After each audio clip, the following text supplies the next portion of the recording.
All right, welcome into the Love of the Star podcast presented by the On Time Experts. I'm Eric Chiafalo alongside the Super Bowl winning scout, Brian Broaddus. He is broadcasting live from the Crown Media Studios. Make sure you give that a sub on the YouTube. Broaddus, happy Wednesday, bro. I'm still flying high after that dominating 44-22 victory over the Commanders. Now we turn our sights to the Orange Crush Denver Broncos, going to Denver, trying to beat them for the first time. And gosh, it feels like a million years, but I'm still fired up, man. How you doing? I'm doing well, Eric. Thank you very much. Yeah, I could go back to the Cowboys beating the Broncos in Super Bowl, where in 1977 they were down in New Orleans, and the dominating performance from Randy White and Harvey Martin as co-MVPs. Some great times there, but yeah, it's been a little hard pressed here of late. You don't get to play the Broncos all that much, but going to I think they still call it Invesco Field. Maybe they don't. I don't even. These names change so much. I mean, I know. it's the old Mile High. I'm always the old Mile High Stadium guy and stuff like that. But yeah, it'll be a challenge, and it's a pretty good football team that Sean Payton's got assembled there. Especially some of the things that they do to you defensively. We'll get into those probably later in the week. But man, yeah, just sit down and watching their offense. There's some things that Dallas clearly has to be ready for. Okay, I hate to do this in real time, but I think your microphone is not green lighting, projecting the way that your voice usually booms. So I'm going to let you handle that for a moment while I tell the good folks about the On Time Experts. Call the On Time Experts. They'll come to your home the same day because they're backed by their Stay Cool guarantee. Visit theontimeexperts.com. Click the Book Now button. Pay less over time because they correctly diagnose your issue and fix it right the first time. Same day or you don't pay policy for certain repairs. 100% satisfaction guarantee. No excuses, no exceptions. Brian Broaddus. How's that mic? Much better, I believe, because I have my power plugged in and not my mic. So here we are. Are we better?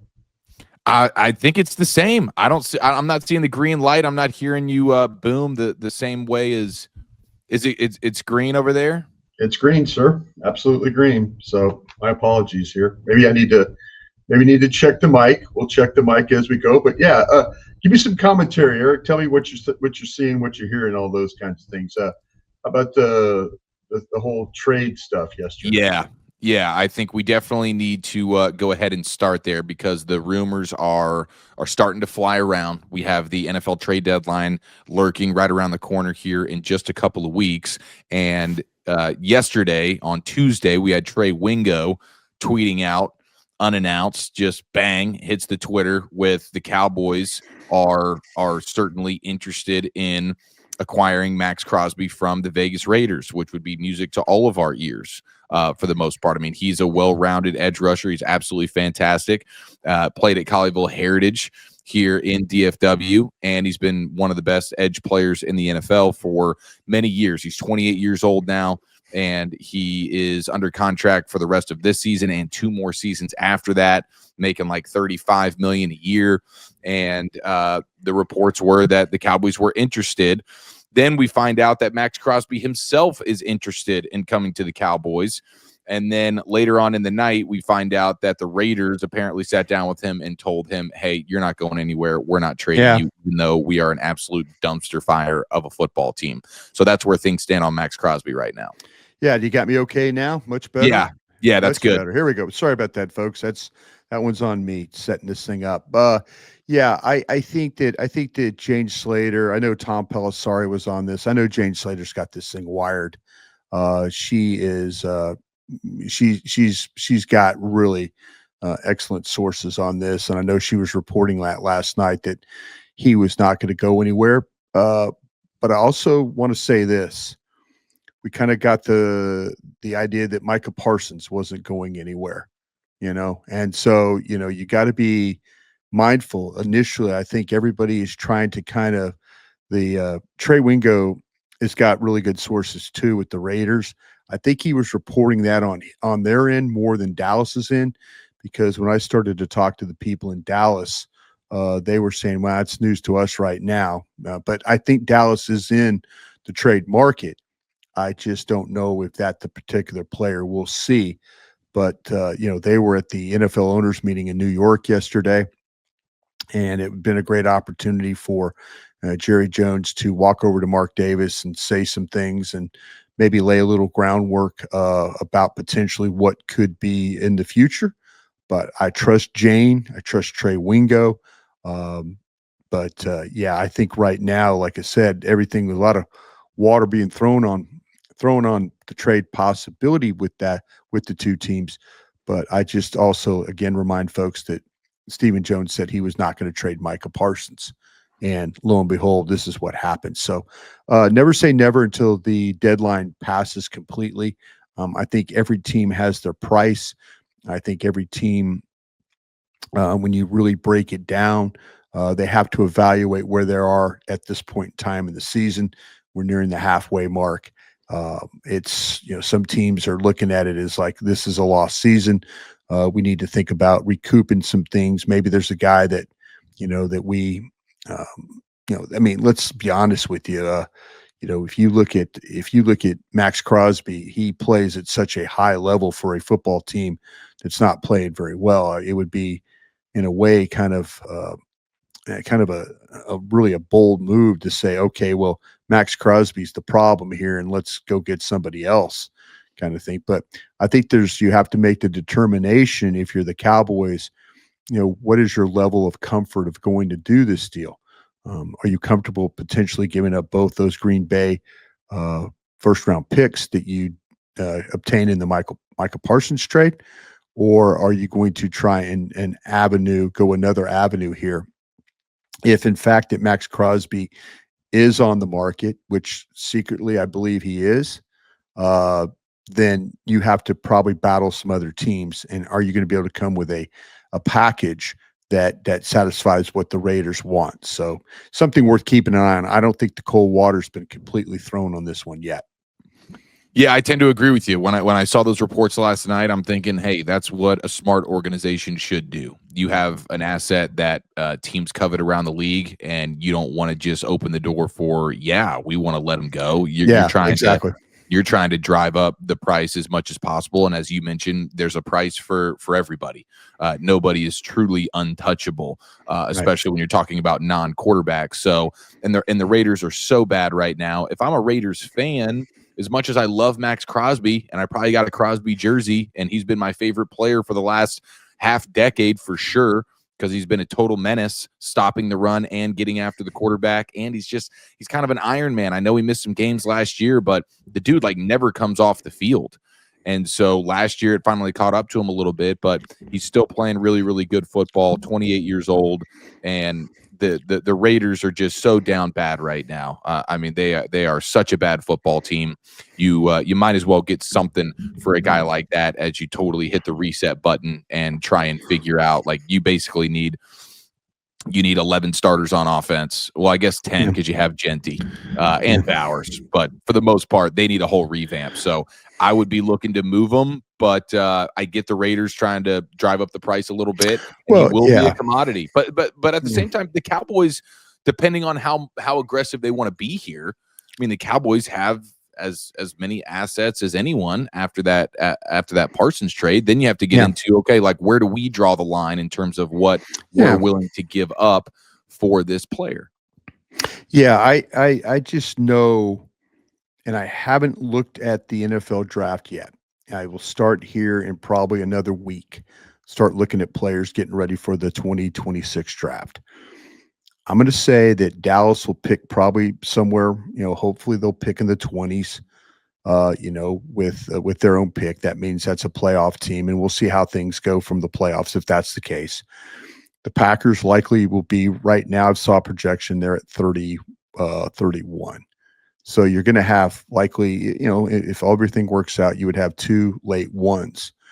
What you have to determine now, though, is that is at what value, is there a player that at, say, 21 that's better than Max Crosby on your board?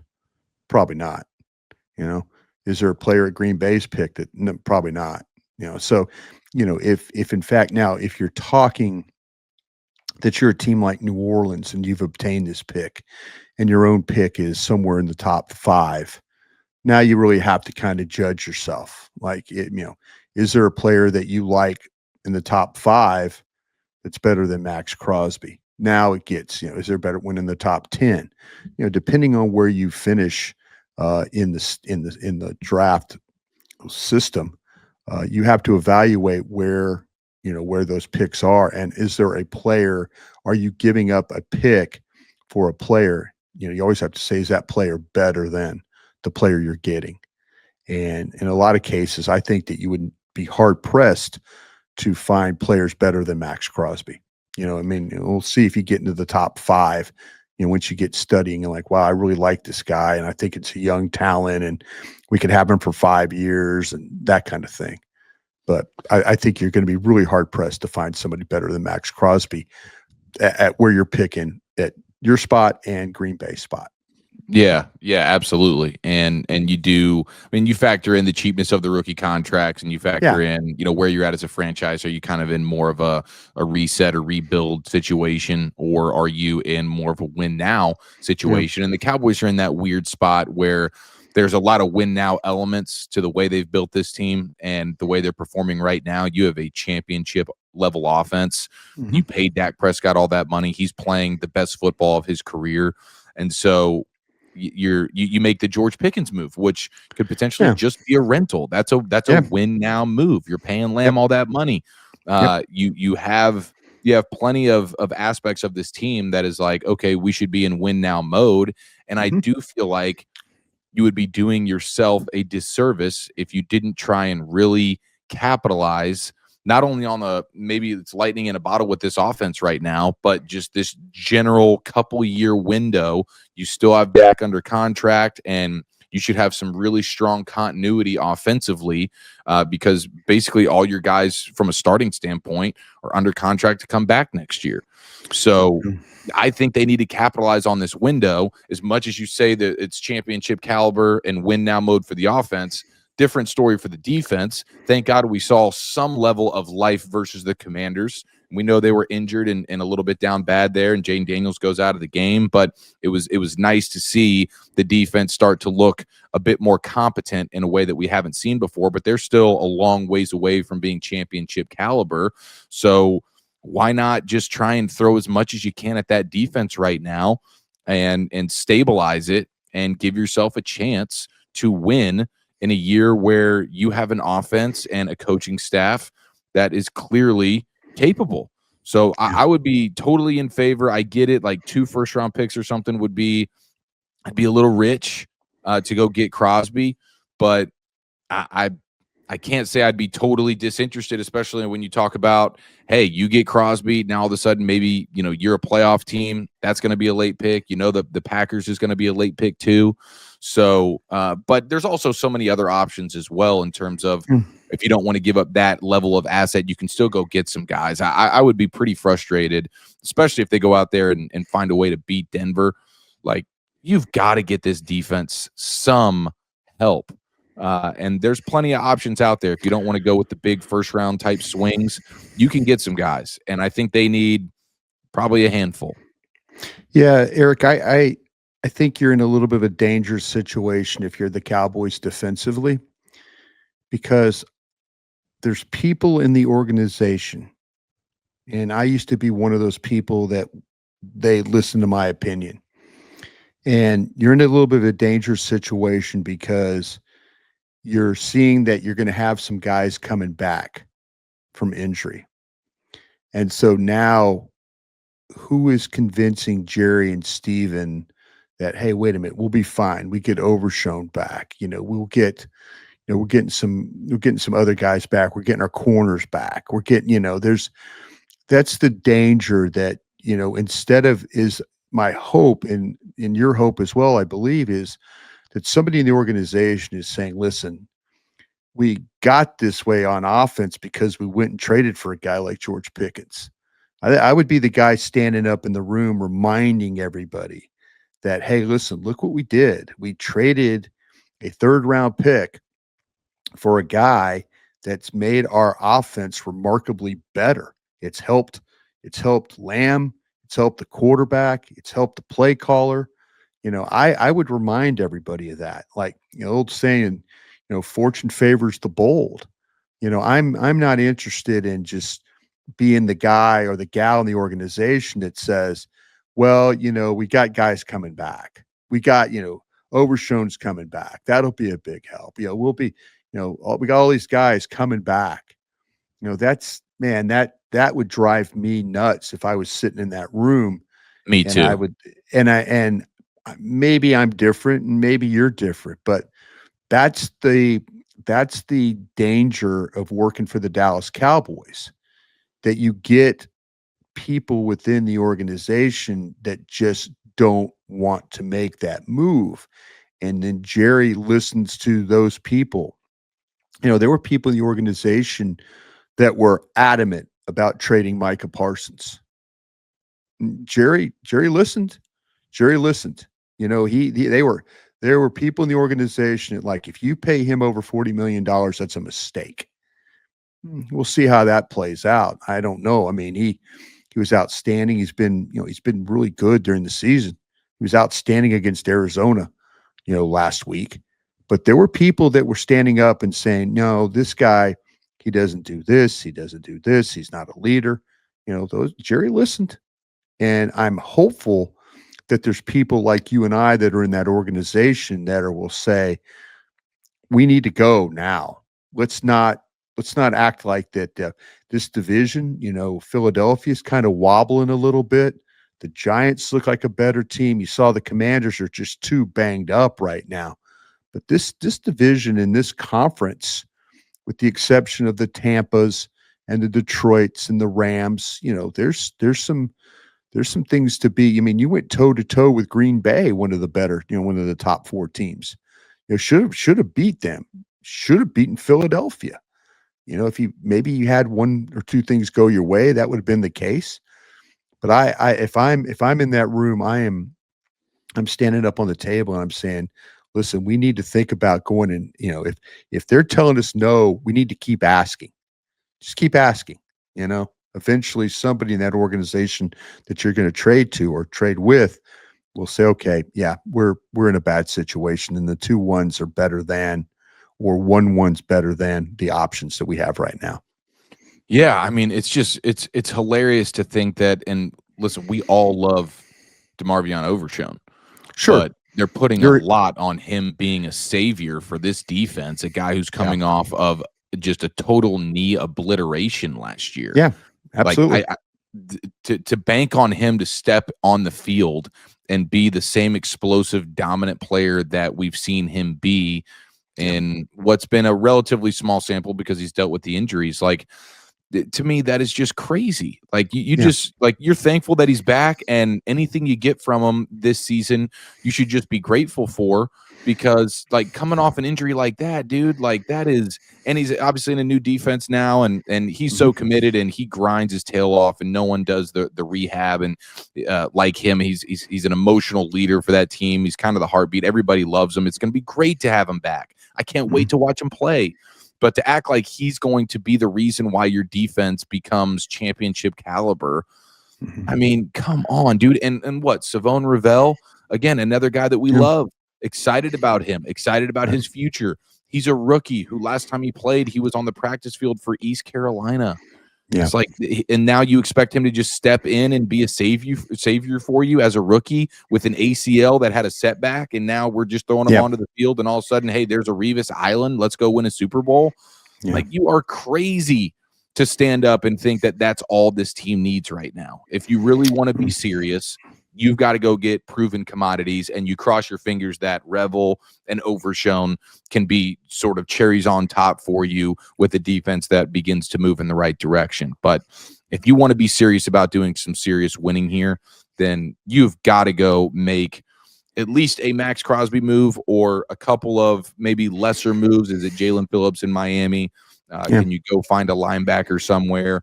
Can you find a safety somewhere? Whatever it is, but that would really frustrate me if they end up. If we have to use if we have to use assets like, second round assets and things like that, I'm I'm confident that I could take the Green Bay first round pick and move that thing to get more assets. I'm confident I could do 100%. that. I'm confident if you're worried about giving up a 2 or, giving up another pick within the draft, I'm pretty confident I can move that pick, and pick stuff up. I know I'm going to get some compensatory picks. Pretty confident that I'll have enough. I'll have enough draft picks. I'm confident, but like I said, I just hope there's not people in the organization that are doing exactly what you just said. Oh, hey, we've got Overshown coming back and Ravel, man, you're right about Ravel. I mean, he had a setback. He had a setback in training camp, and and now they're having to try and make up for lost time there. But there's a lot of unknown. Healthy, he is a really, really good player, but there's so much unknown, and there's really some unknown about Overshown and how he's going to play. Mhm. So give me the opportunity to go get a Crosby, Phillips, somebody like, Hendricks. Go give me an opportunity to at least try to get one of those guys. All right, you're listening to the Love of the Star podcast. Love of the Star is an Odyssey podcast. You can find it on the Odyssey app or wherever you get your podcast. Presented by the On Time Experts. Same day or you don't pay policy for certain repairs. Call the On Time Experts and they'll come to your home the same day. Backed by their Stay Cool guarantee. Visit theontimeexperts.com. Click the Book Now button and you will pay less over time because, well, they correctly diagnose your issue and fix it right the first time. All right, let's go ahead and scat out these Broncos. Broadus, what are we looking at today? Well, yeah, I think what you need to understand about the Broncos is this is a football team that Sean Payton is a primary play caller. You would think that Sean Payton was going to try and move you around in motion and all that, though. But if you look at overall, only Tennessee and the Giants shift in motion less than the Broncos. And, you would kind of say, wow, that's kind of unusual for Sean. But think about the teams that are ahead of you in that category. Tennessee with a rookie quarterback, Giants with a rookie quarterback. So now here's Denver with a second-year quarterback. The shifts, the motions, and things like that have come really in the last couple of weeks. The first 5 weeks of the season, it really wasn't all that much for the Broncos, but they're starting to kind of move a little bit more. Maybe they're feeling a little bit more comfortable about their quarterback, his ability to see things, read things, and navigate all that. It really is. They've got a really an interesting group. They've got an explosive offense when it comes to, in my opinion, when you get guys like with Mims. And Sutton, the ability to make plays down the field. Dobbins is starting to run the ball a little bit better for them. Harvey is a guy they kind of went with early. He gets put into the mix. Their offensive line is athletic. They're going to try and what we call that power gap. They can do a lot of that where they double team. They try and push you. And it's very kind of similar to what the Cowboys do. With they try and get that push, you get pullers. This is a team that's really big on the pulling of the offensive lineman, whether it's both guards, a guard, a tackle, a guard. This team plays with a fullback as well. We don't, that's kind of a staple of a Sean Payton offense. We remember with the days with Taysom Hill, that bigger the back, and then so they kind of use him that way. So you're going to get some. You're going to get some 21 personnel, the two backs, one tight end.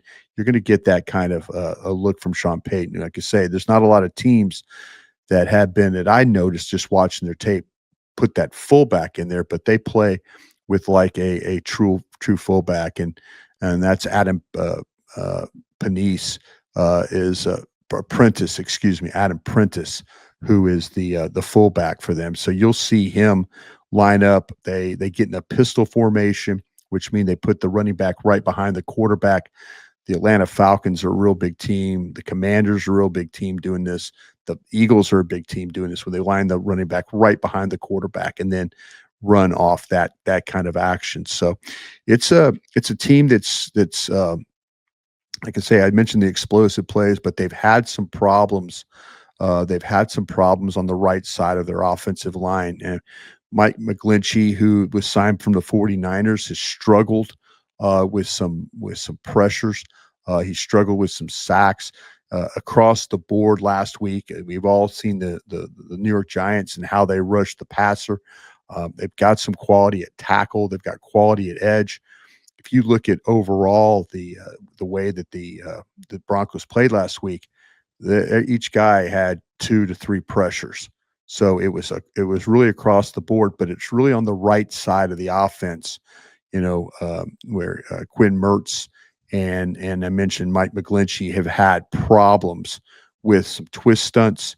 They've had some problems with some man up, just straight man stunts, or excuse me, some man one-on-one stuff. And these tackles get put in one-on-one situations about 80% of the time. So they really, really do trust that Garrett Bowles, who plays on the left side, and McGlinchey can handle things one-on-one. And if you're going to go after that right side of that Broncos offensive line, seems to be the one where people have had the most success when it comes to getting pressure. Okay, so yeah, I mean, for 3 quarters, the Giants had them bottled up in a big way. Now the Giants have a great pass rush, right? So I don't know that the Cowboys can duplicate it the same way there.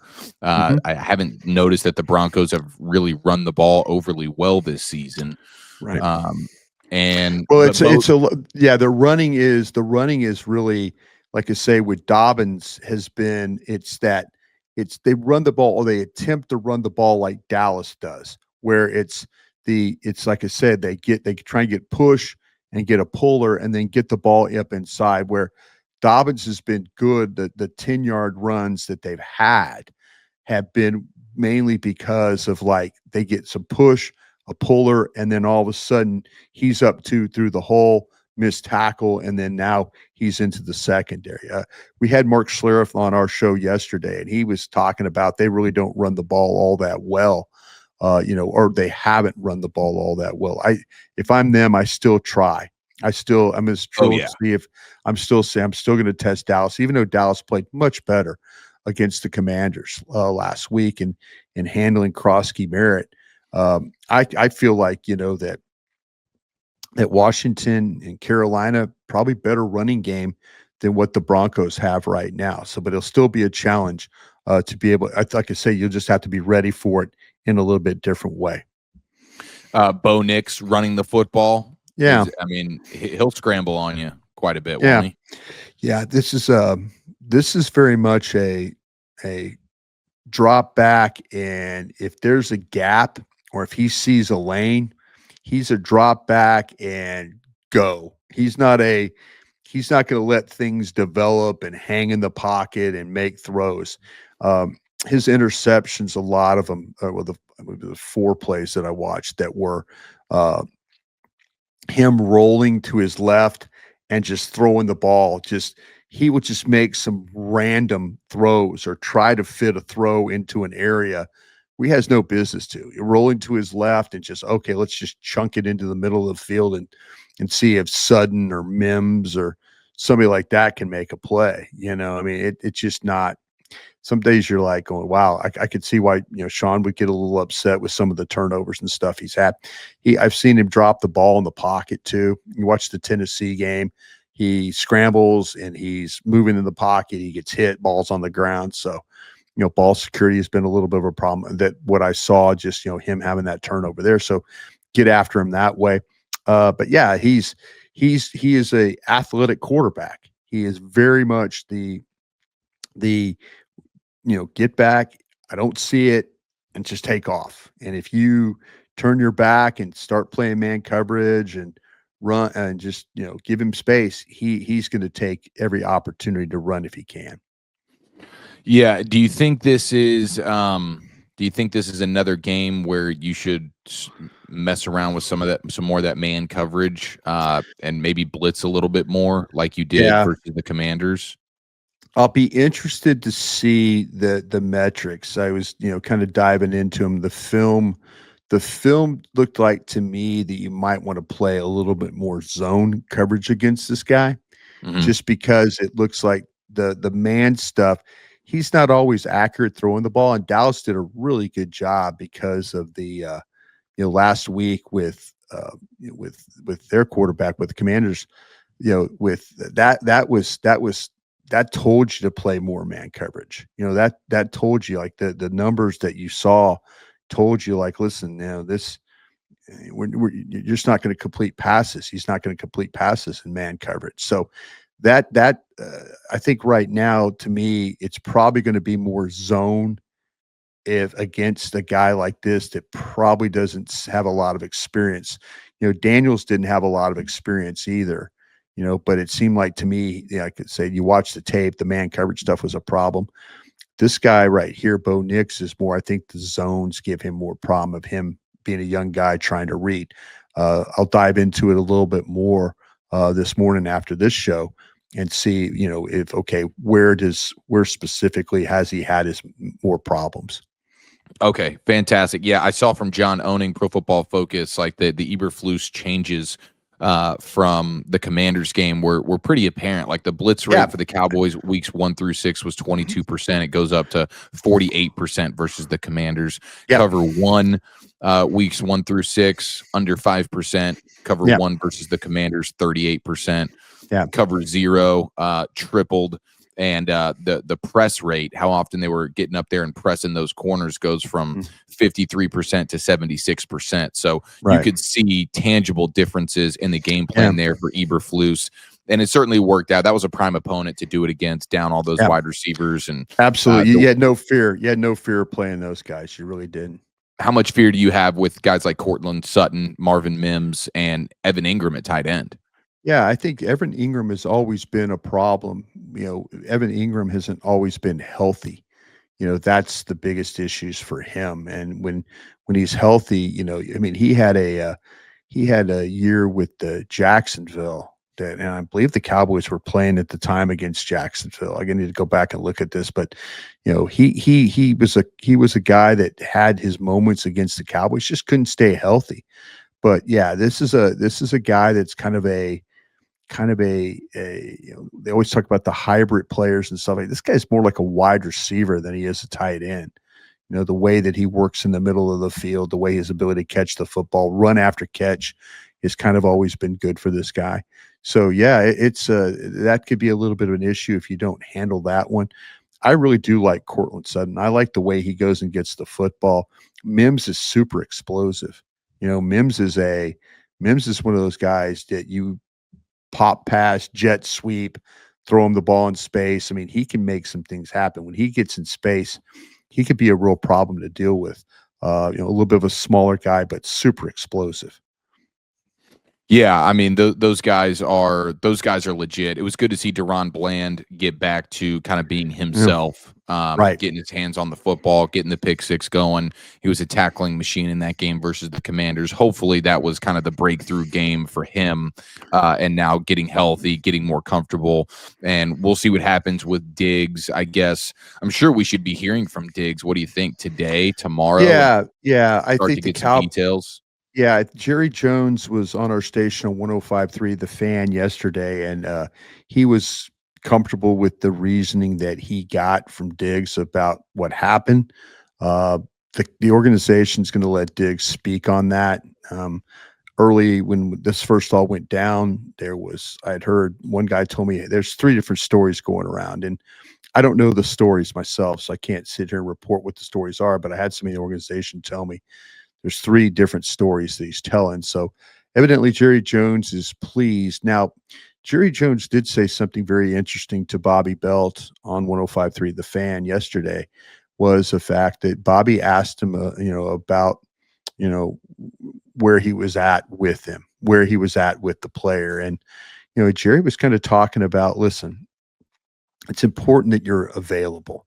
It's important that, that you're whether it's, the practice and whatever the round, it's important. And it seemed like to me that Jerry had kind of reopened that wound again that Jerry had about Diggs and availability and stuff like that. And, he was pretty pointed about, hey, it's important. It's important that he's there. But it's nice to have a game where if he's not there, we prove that we can play pass defense. Now, me personally, I think they need Diggs.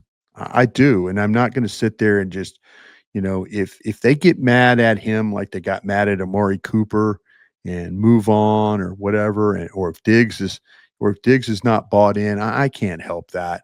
But he's compensated in a way, and it sounds like I'm pocket watching. I'm really not, but he's compensated as one of the better cornerbacks in the league, and he's compensated for that because at times he can be. The Cowboys need for him to be bought in, and whatever the Cowboys have to do to make sure that he has the buy-in, I think they need to try. I don't think this is just, let's be mad at the guy and and get rid of him kind of a thing. I think that he is one of your better corners, and when engaged, he plays at a very, very high level. Right now, he just does not appear to be that engaged in what they're trying to do, and he might be mad at the front office. He might be mad at the coaches. He might be mad at his teammates. I don't know. I'm not living with that group anymore. But I would like to see him. I would like to see him come out and play like he's capable of playing. But if it's not going to work, it's not going to work. All right, you're listening to the Love of the Star podcast. Love of the Stars, an Odyssey podcast. You can find it on the Odyssey app or wherever you get your podcasts.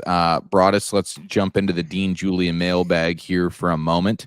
And keep in mind, we will be heading to Denver. So dealing with the altitude, we got a question from G on Twitter. And basically, from your experience, Broadus, how much of an advantage is the altitude for Denver, and what type of measures should the Cowboys be taking to prepare for this? Yeah, that's a difficult one. There's so many different studies about that, and everybody's whether you played at there's places around the country. I know Salt Lake City, Utah. I know there's not a professional team there, but in basketball, with the Utah Jazz, they've talked about teams that play at high elevation. I know my own personal experience, gone to Denver and played, gone to the University of Wyoming, even higher than what they have at Denver. That's a difficult thing. And they talk about when to go in and when to, how many days do you need to acclimate for that. I mean, we see professional sports teams in hockey go there and play after a back-to-back. The team looks a little rough. It's for real. If you're not used to it, which a lot of teams aren't. I mean, the teams that are there, whether it's the Nuggets, the Avalanche, of course the Broncos, they're used to that. They live in that, so they understand that. They feel that every single day. So it can be a little bit tricky to go in there. I think, Eric, it's a really kind of a psychological thing too, because they're really the Broncos, when you walk into that stadium and all that, they remind you, that you're playing at elevation. You're right past your locker room. There is a wall that says "Welcome to," and it's got the elevation. And so psychologically, they try and play with you that, hey, yeah, you're playing at this level and you can't breathe.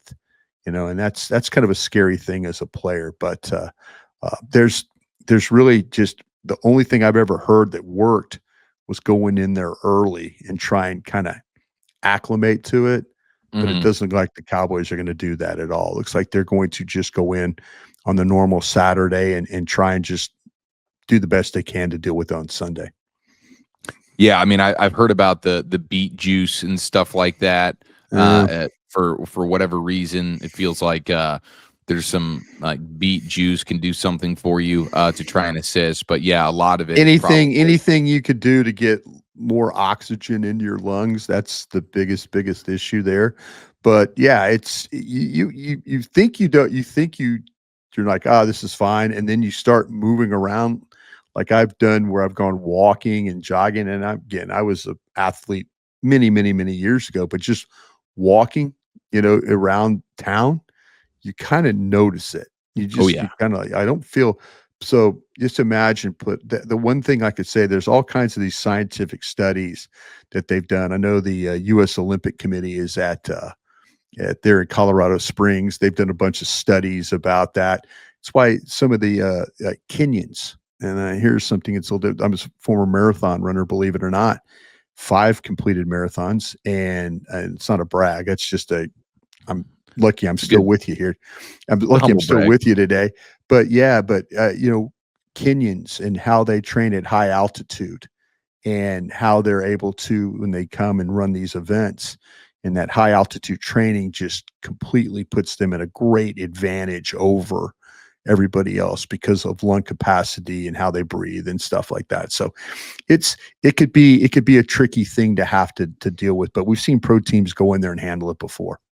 No doubt. Yeah, definitely not not an excuse, but certainly They could remind be. you. They remind you of it, though. Trust me.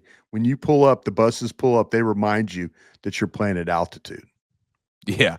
Yeah, and especially, like, late in the game too, like, it's interesting the way the Broncos were able to really dominate that 4th quarter, and I don't Yeah. think the altitude was, the main reason why necessarily Yeah. versus the Giants, but some level, of a factor perhaps where you're kinda worn out by the end of that game. If you're the Giants, you're not used to that, and the Broncos go on an absolute historical tear, 33 points in the 4th quarter, unbelievable comeback, and they find a way to get the victory. Bo Nix, 2 touchdown passes, 2 rushing touchdowns in the 4th quarter. I think he's the first player to ever do that, where you have one quarter where you've got 2 passing touchdowns and 2 rushing touchdowns. A wild game for the Yeah. Broncos versus the Giants. And was the last time the Cowboys beat the Broncos? Is this like going back? We got to go back to the 70s. Well, at Denver, I think it was 1995. I think it was the year they won their last Super Bowl.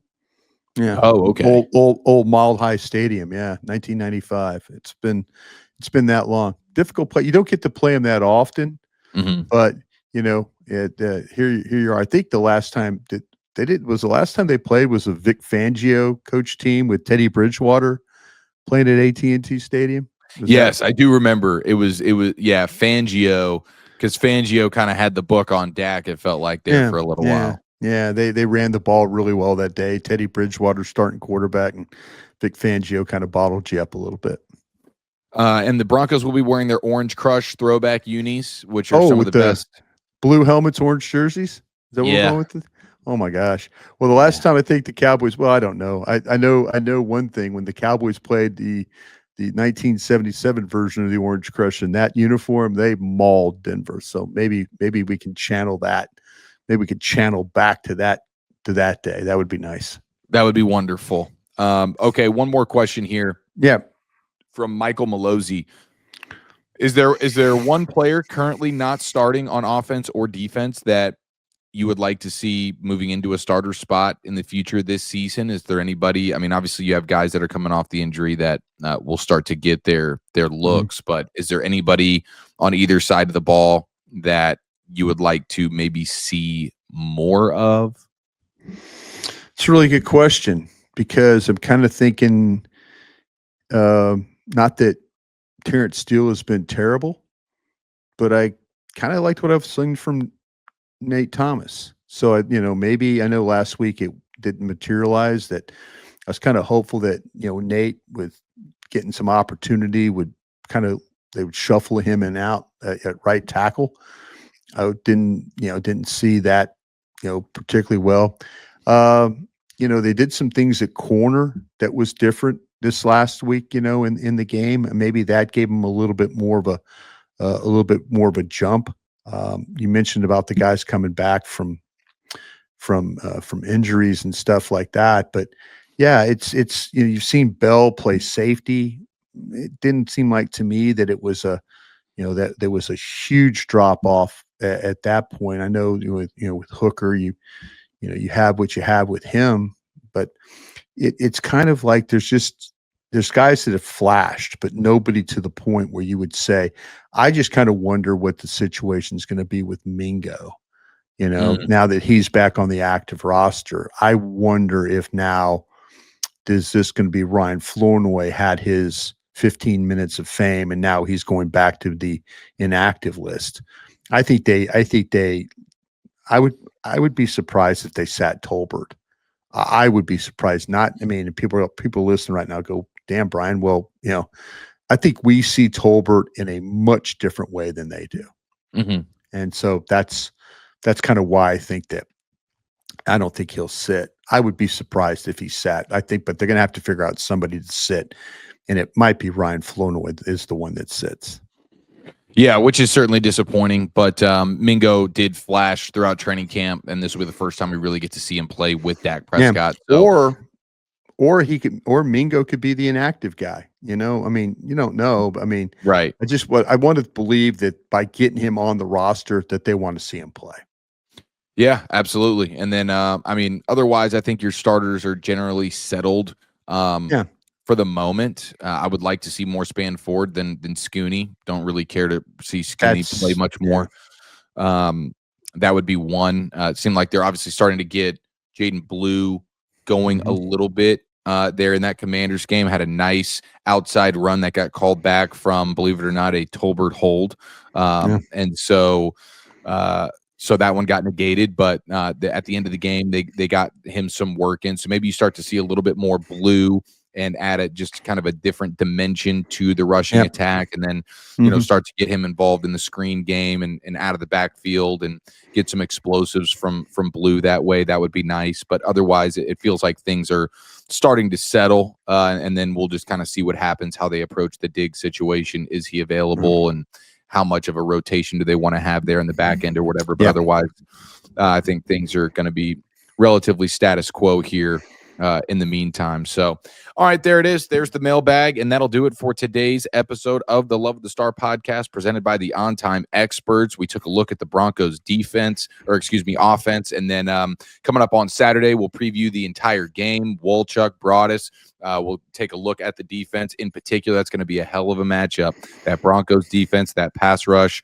You have Patrick Surtain, Jahdae Barron, one of our favorites from the draft this past season. How do they approach Pickens and Lamb and the Cowboys passing game? You have the Javonte Williams revenge game going back to Denver. A lot of fun storylines for this one. So we'll be back on Saturday to preview the matchup. Broadus, thanks for the time. Thank you. Appreciate it. Yeah, absolutely. All right. Be well, everyone. We'll see you on Saturday.